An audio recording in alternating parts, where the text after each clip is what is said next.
Welcome to Gatecrashers, a podcast dedicated to kicking open the doors to your next favorite thing. Our mission, our creed, and our code is this: to make all nerdy things more approachable and accessible for everyone. We want you to find a universe that you're going to fall in love with. I'm Dan. I use he, him pronouns. I'm Ethan. I also use he, him pronouns. And today, we're joined by Jed MacKay, writer of Black Cat, Taskmaster, and soon-to-be Moon Knight for Marvel, and Magic the Gathering for Boom Studios.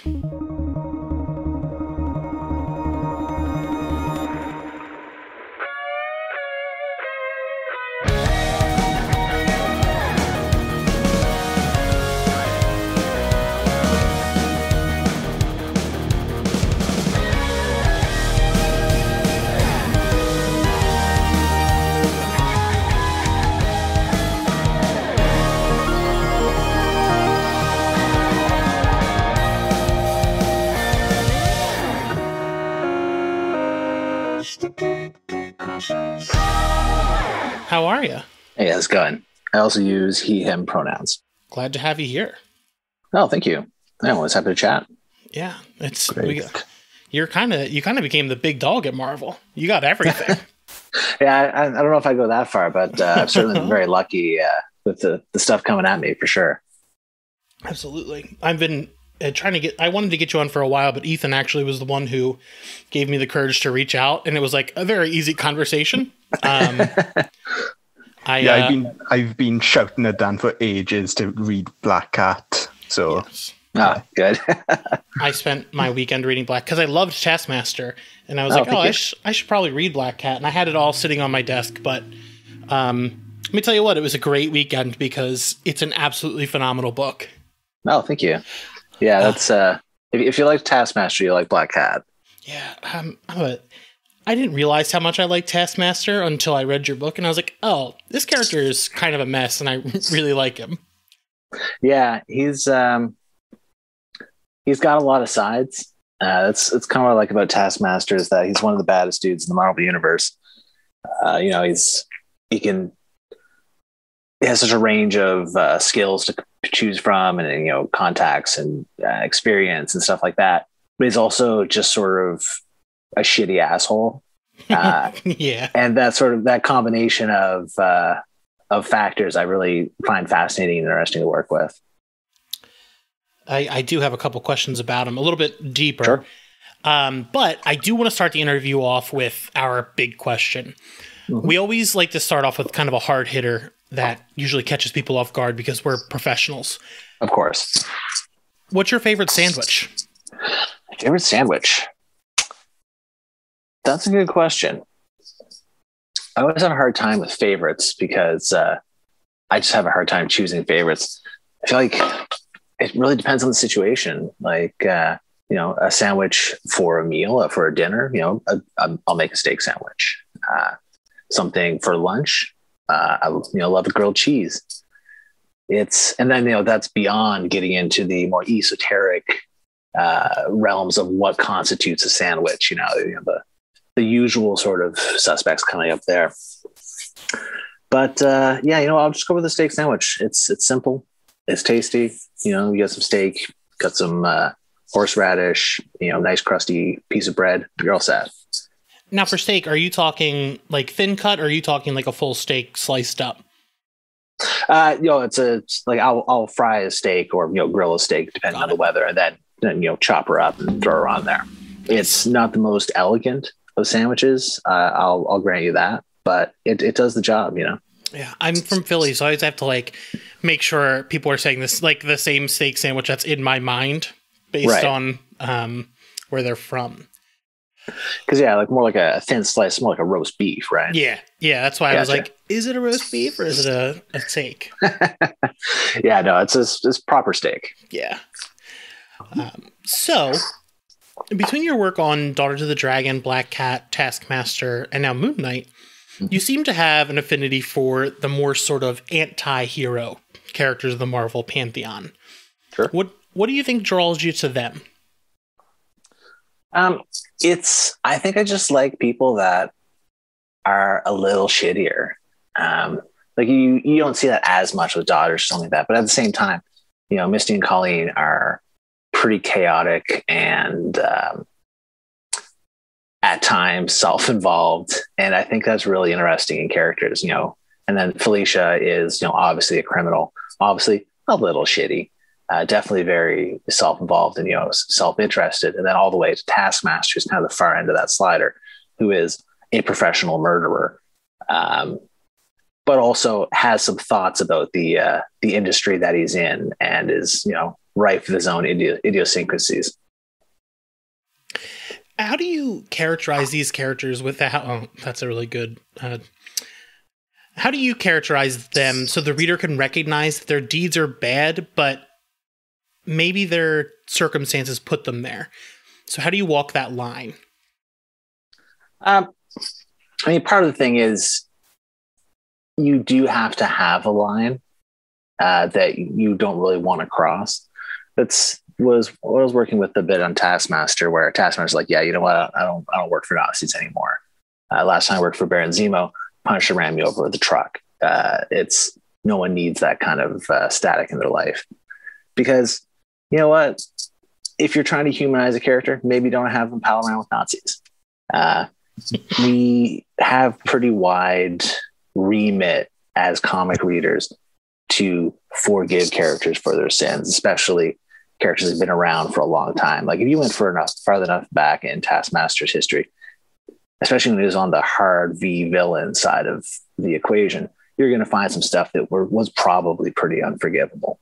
But it's long ago now, and we're always, as readers, we're always kind of willing to recontextualize characters for the most part, because we want to like the characters that we're reading, or if we dislike them, we want to dislike them in a way that's interesting and fun.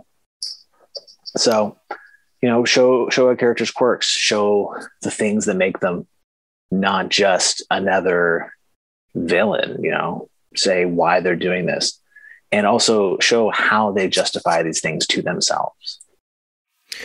Do you think showing things like that is like your kind of toolbox to help people empathize with these characters? Like, what do you think makes a character like Taskmaster redeemable, and how do you go about showing that? Yeah, part of the thing is I'm not really interested in redeeming him. He's not a good person, but I'm interested in showing him in a way that is interesting and, in some form relatable. I'm certainly, I love Taskmaster. I think he's a great character. He's not someone I really want to spend any time with. Where people are like, oh, who'd you take to dinner if you take to dinner a fictional character? It would not be Taskmaster, because he's terrible, but he's terrible in a way that I think that we can understand, and I think that is kind of relatable, in the sense that, if I was the baddest dude in the world, yeah, maybe I'd get up to globetrotting shenanigans like that. Everyone has this sort of weird power fantasy without the sort of, accompanying morals with it. He's a bit of a cartoon character, and that's what I think is fun about him. Yeah, I think so too. I also love his commitment to a bit, that the way he answers the phone and things like that are kind of like driving forces behind his character. Yeah, and he's someone who's deeply he's 100% bought into his own delusions. His pride in his ridiculous costume, which, when that series was announced, people were like, oh, we're going to have the Udon Taskmaster suit. I'm like, absolutely not. We're going like full pirate boots, full flared gloves and, skull mask and white trunks, because I think it's just really emblematic of the character and the things that I like about the character. I think that is probably my favorite thing about this too, is that in the first issue, he's like, no, this is who I am. Like, anybody else can pull those things off, but I'm Taskmaster. I can pull off the pirate boots. Yeah, exactly. He's, people often compare Taskmaster to Deathstroke for, it just seems to be like an easy one-to-one transition for people. The Taskmaster's more like Deathstroke, but Deathstroke had a real background in musical theater. Yeah, and you know what? I'll go on the record as saying Taskmaster probably is not as a big a piece of shit as Deathstroke. Well, that we know of, certainly. Yeah. Certainly not on the page. Yeah, fingers crossed. Yeah. I mean, he wasn't out there Judas contracting it with I don't know, the Young Avengers or whichever teen group you want to put out there. Yeah, that's like one thing you always want to be kind of retconned, but now it's to the point where like it's a serious topic, and it was really pulled off well in the Other History that they wrote a couple weeks ago. Yeah, and it's one of those things that I don't know. It's weird. It gets brushed under the rug, but it doesn't, and it's always really curious to me how people approach that bit of Slade's history, because it's super fucking gross. Yeah. But also it's so long ago that, like I said, as readers often recontextualize or often are open to recontextualizations of characters, and I don't really know what to do with that. Yeah, it's a tough one. It's a little bit of nugget they left for everyone else to handle. Yeah, and yet 60 years on, we're still hearing about Hank Pym slapping his wife one time when he was in a mental health crisis. Yeah. So there's like certain aspects of comics that fans won't let go. Like I feel like if it stops being in the zeitgeist, it might go away, but it's a tough subject to kind of tackle. Yeah. I mean, Pym's dead now anyway, so what are you gonna do? Problem solved. Yeah. So with characters like Bruno Granger, you've given them what seems like these small character elements that kind of bring a lot more life and kind of introspective to them. Like his love of Elvis is something that has stuck with me since I read it, and I was like, that's like a very small character bit that makes this character less of a henchman and more of his own person. Are elements like this important to you in order to flesh out characters? Yeah, I think so. Early on when I was writing this, I was really keen to bring Bruno and Boris back from the character limbo they've been in since like 1979 or whatever. And it was pretty apparent that of the two, Dr. Corpse was the one who got, he's very brash and, uses big words and just is really full of himself. And he, really gets his character out there, whereas Bruno's more reserved and, stolid. So I was like, well, how can we ensure that he's not just the other guy, And, Elvis just seemed like the ticket. And as time has gone on, we've seen a little more and more about Bruno, his pride in being from Pittsburgh, his unwavering loyalty and stuff like that. And I think it's important to act as like little crumbs of characterization for, Bruno and Boris aren't going to steal the show anytime soon. But I think it's useful to give people things to know that there's a little more to them than just the guy that drives and the guy that blows things up, Yeah. And so when you're building a story like this, these characters aren't ones that like you're creating yourself. Do you kind of like start off with quirks like that? Or is that something that develops over the you writing them? It's kind of hand in hand there, where sometimes I'll come up with an idea that I particularly like or sticks around and put it in my notes for what I'm working on. Other times it's just as simple as when I'm writing it, I think to myself, okay, well, I need a beat here. I need to cut to these characters. They need to be doing something. What are they talking about? What is something fun that they can say? What is something fun they can put out there in the issue that readers say, okay, well, that's a good little laugh from a character that I didn't expect to care about at all. So it's just kind of a combination, really. It's not like I've got my character sketchboard saying, okay, I need to reference this thing so that this character gets their bit of time in the sun.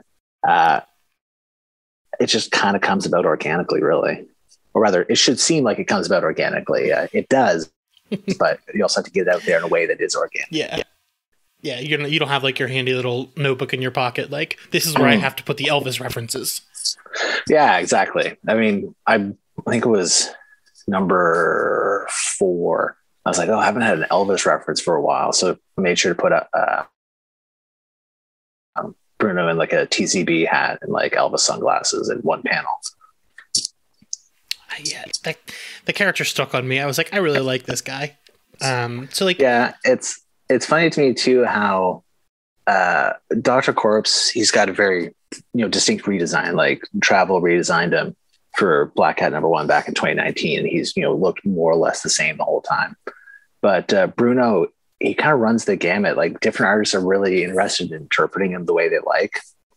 Like CF draws like a really handsome Bruno, and Chris Anka draws kind of like he's almost like an anime character, the big round guy with the big smile. And it's funny to see these characters interpreted by other people, or by different people. Excuse me. Yeah, that is interesting to see like the one character go through these different looks. I did want to ask. It was recently announced that you're going to be taking over Moon Knight. Mm-hmm. How do you approach writing a character who's struggling with mental illness? It's something that you need to be aware of, and something that, I mean, the short answer is it's very easy in comic books to portray mental illness as a superpower. And I don't know if that's always the best way to go about it. So in Moon Knight, we're looking at a Mark Spector who's trying to be better. He's working with a therapist. He's in recovery for his DID, because we want to make sure that not every Moon Knight story is a story about here's Mark Spector, here's his dissociative identity disorder, and here's how it's completely ruining his life. Full stop. He's not a character who is solely defined by his DID. And that's kind of what we're looking at here. It's something that affects his life, and it's something that is a big part of him, but it's also not the only thing in his life that is giving him challenges or causing him difficulties. And we're branching out of that because that's a Moon Knight story that we've seen a lot. And we kind of want to look at it from in a different angle, in a different direction. So we're trying to portray it, in a sensitive manner, in a manner that's respectful to people struggling with mental illness, but also not as the solely defining trait of the character. With all that being said, is this book going to have more of a, not somber, but a heavier tone than your normal humor? Or are you going to balance that? Yeah, like it's not going to be Black Cat, it's certainly not going to be Taskmaster. It's much more grounded in its tone, because again, we're looking at a guy who's kind of at the beginning of an upswing of a redemptive arc. Like he's, the age of Khonshu, Mark really kind of messed up. He may have gone into it with the best intentions, but it didn't go well. And here we're seeing him try to pick up the pieces of his life and start again. And we're going to be dealing with these sort of fallouts as he's evaluating who he is. He's evaluating what he is doing with his life, especially in the absence of, Khonshu, who has always been a guiding force in his life for good or for ill, where now he's striking out his own because Khonshu's off in jail in Asgard. So we're going to see who he is without Khonshu. And he's trying to discover, why is he Moon Knight? What does Moon Knight mean to him? And taking it in a new direction. I'm very excited to see what you do with him. Yeah, it's a book I'm really excited to be writing. Some stuff I write gives me a lot of trouble. It takes a long time to get a script out, but other books like Taskmaster, I do a script in a day sometimes because I'm just like so keyed into it. And Moon Knight's the same way, where when I'm not writing Moon Knight, I'm thinking about writing Moon Knight, That's all. I'm so excited to see a character get to come back from something that has defined him for so many of his stories, to be given a chance to show what his actual identity is. Yeah, and the thing is, like, it came with when I was talking to the editors about doing the book, it came with some specific briefs from editorial saying, a lot of Moon Knight stuff in the past has been either, Mark's mental illness or Khonshu, and we want to kind of see what else there is. So that's what we're working with now. I'm pumped. So before I hand over the questions to Ethan, I did want to ask something I've been thinking about with Taskmaster. Sure. He's a character whose entire power set is pretty much just copying other people's abilities. I know he has his cowardice, which is kind of his secret weapon, but it's not that secret. Yeah. At one point he talks about how he doesn't know the names of all these moves and things that he's doing, and they're so cool, but he doesn't know the names of them. Mm-hmm. Do you think as a character he is okay with his own sense of identity? Or does he do this whole mercenary killer for hire thing because it's really all he knows how to do well? That's a question you're going to get different answers from different people that work with the character. Mm-hmm. In my take on it, I think he likes what he does. As you saw when he went to Wakanda, he was taking apart the Hatu Zaraz, or however they are pronounced. And he's like, yeah, this is great. This is what I'm meant to do. They said, what was his line? He's like, you might think that taking apart normal guys like this would make me a bully. And he says, you'd be right. The saying, do what you love and you'll never work a day in your life. I think that's a much more interesting read of the character than like if it was him, like he's struggling with who he is. Cause like at the end of the day, some characters are just assholes. And letting them... I think there's room for a certain amount of pathos in Taskmaster, and I certainly have stories I would like to do with him to explore that. But at the same time, he's not someone who's been driven into the life because he's trying to raise money for his kid sister's operation. He's not someone who's misunderstood. Taskmaster, he's basically exactly what he appears to be. Like he's an asshole with a skull face and a cape running around getting up to adventures. And again, that's going to be an interpretation that will differ between the various people who work with him. But that's what I like about him. Well, Ethan, I'll hand it over to you. Thanks, Dan. Following off from what Dan asked, a full line of the Taskmaster mini is people constantly underestimating him and demeaning him as an idiot. Do you think that's something that bothers him or something that fuels him to keep going? Yeah, I think it bothers him. Like on one hand, again, for an international mercenary and, doing some light terrorism, he's kind of an easygoing guy. But at the same time, I think he's getting tired of people saying like, "Oh, this Taskmaster, he's just a fucking jobber." At the end, that's his whole statement. It's like it's time I reminded people who they're dealing with, and time and time again, everyone's like, "Oh, Taskmaster, that clown." He's like, "Yeah, well, that clown just got one over on you." Like, "Oh, that clown just smoked out Hyperion." Or like, "Oh, that clown just about destroyed the planet." Yeah, he goes through some stuff in that series. Yeah. He's it's in issue 2 where he fights Hyperion. I got the art back and got the colors back. And I was looking at my email. I was like, this looks great. Like, it's really awesome. But it looks really clean. It's like I don't get the feel, the visceral feeling that like Taskmaster's getting the absolute piss hammered out of him. And they're like, okay, well, we'll take another pass on the colors. And that was the end of it. Then a little while later, I was down at the comic shop and I picked up an issue, and I had to kind of blew my hair back because it was just covered in blood. And I hadn't seen it until I hadn't seen that revision until it was on the page. It's like, holy shit, this issue went from, fun to absolutely splatterhouse grotesque. And it was awesome. It was awesome. Another point with Taskmaster is in issue 4, you bring up his policy of no wives, no girlfriends, no mothers. Mm-hmm. Was that a deliberate reaction to certain famously maligned moments throughout comic history? Again, I think that's part of what we talk about of making a character relatable. The no Nazi thing is just like, after the last couple of years we've had, let's draw some lines of fucking Nazis, shall we, with characters we're supposed to like. As far as that, it's hard to say because that's a line that really speaks to the themes of the comic, and that Taskmaster's understanding why Maria Hill, again, spoilers here for anyone that hasn't read Taskmaster, maybe, pause it or something, why Maria Hill faked her death. Because Maria Hill is canny and she understands how this world works. And yeah,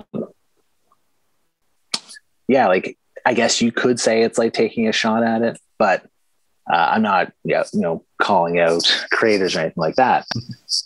But I just think it's interesting that Taskmaster is enough of a professional to recognize how these things go. And he's like, you know what? I'm not interested in that. He's like, I think it's gross, but also I don't want to get my ass absolutely whipped like every time that Bullseye does it and every time he gets his ass whipped for it, Yeah, no, that totally. And then what made you decide to use Working 9 to 5 by Dolly for his ringtone?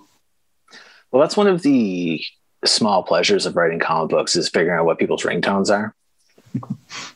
Back in Daughters of the Dragon, I was trying to figure out what Colleen Wing's ringtone would be, and I used Crime Samurai. So like, it's perfect. It's a great song, and it perfectly suits Colleen Wing, at least in my mind.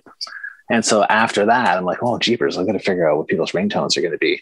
And I don't remember exactly what the process was, but the idea of Taskmaster's business ringtone being Dolly Parton's 9 to 5, I was like, it just fucking works, It's all it is. It's all it needs to be.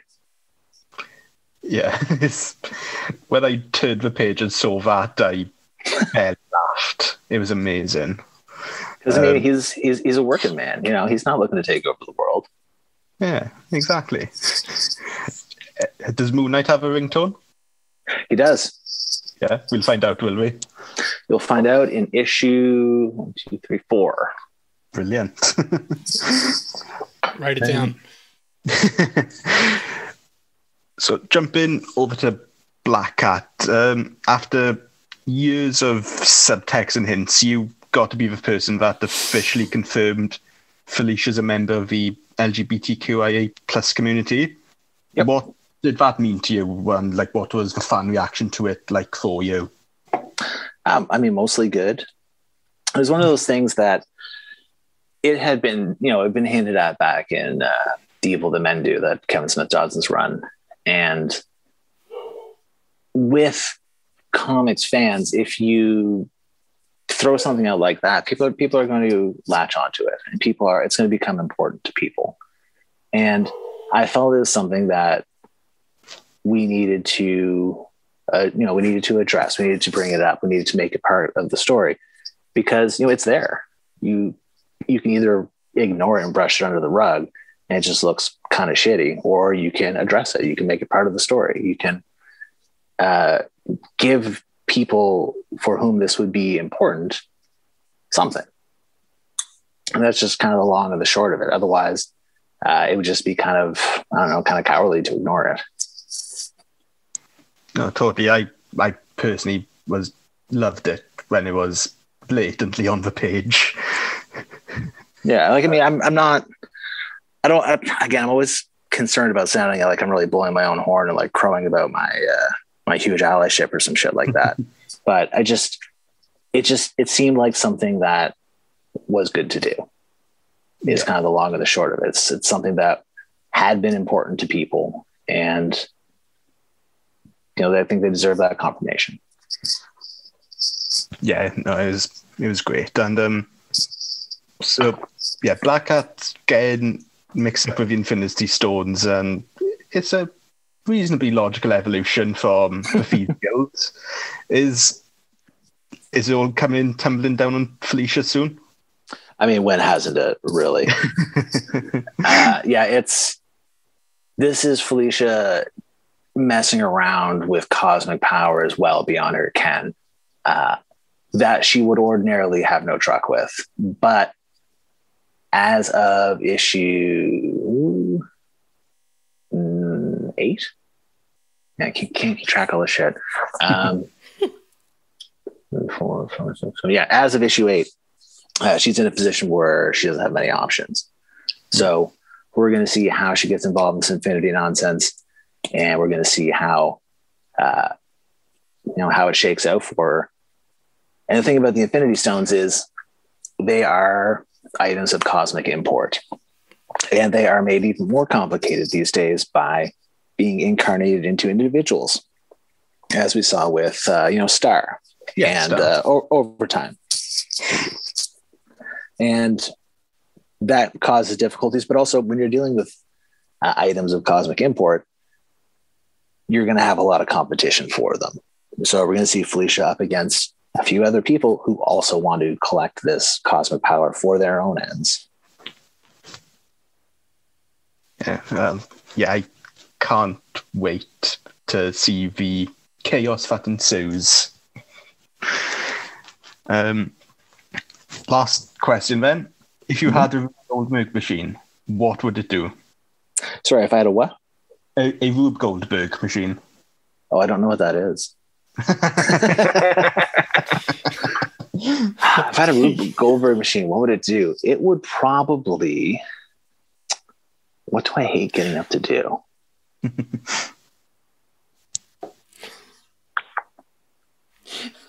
It would probably wash out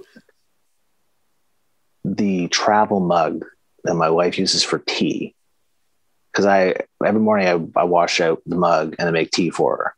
And if I had a machine, I could just press a button when I'm in bed, and then a bunch of shit rattles around my house. And then that travel mug comes out clean. It'd be great. It would start my day off perfect. It'd save me so much time. Well, I mean, it would save me 3 to 4 minutes a day, but that counts. Yeah, well, that's perfectly logical. That would have been an incredible bit if you just, even though we asked you before the show if you knew what a Rube Goldberg machine was, you're like, no, I have no idea, and just refused to answer it. And also refused to learn. Yeah. No, I don't believe that's real. Making that up. We had Leah Williams on, who had seen the questions beforehand, and we asked her the sandwich question, and she goes, "Oh, I thought this was a joke. I thought you were messing with me." And I was like, well, all right. You're like, wow, there's my petard. I'm being hoisted by it at the moment we speak. Game over. Thanks, guys. Thanks for coming out. No, I'm not. I'm leaving the internet forever. Podcast over. Throwing in the towel. Bye. Well, thank you so much for joining us. When no can problem. people find your next issues? Let's see. Black Cat is May 12th, I believe. Mech Strike, I believe there's a Mech Strike out next month. It's been staggered a little bit. Avengers Mech Strike. I believe number 4 is out next month, and then number 5, I believe, is in July. So just with production ramping up after COVID, stuff gets shuffled around to fit into printing schedules. So we're a little staggered in kind of the back half of Avengers Mech Strike. Moon Knight starts in July. Very excited about that, as you might have known. And I've got Magic coming out, I think May 4th. I don't know. I'm very bad at keeping the dates of these things straight. People will tag me in reviews. I'm like, oh shit, I had that book out. I should have tweeted about it. Especially as the more books I have, the worse it gets. But yeah, trade paperback of Taskmaster Rubicon Trigger is out, I believe, in June. So if you missed the series, maybe pick up the trade paperback. The art is really great. So it's certainly worth looking at. Other than that, yeah, check out Black Cat, check out Magic the Gathering, check out Avengers Mech Strike, check out Moon Knight when it starts up. Very pumped for it. Thank you for coming. You can find us at gatecrashers.fan and on Twitter at gatecrasherspod.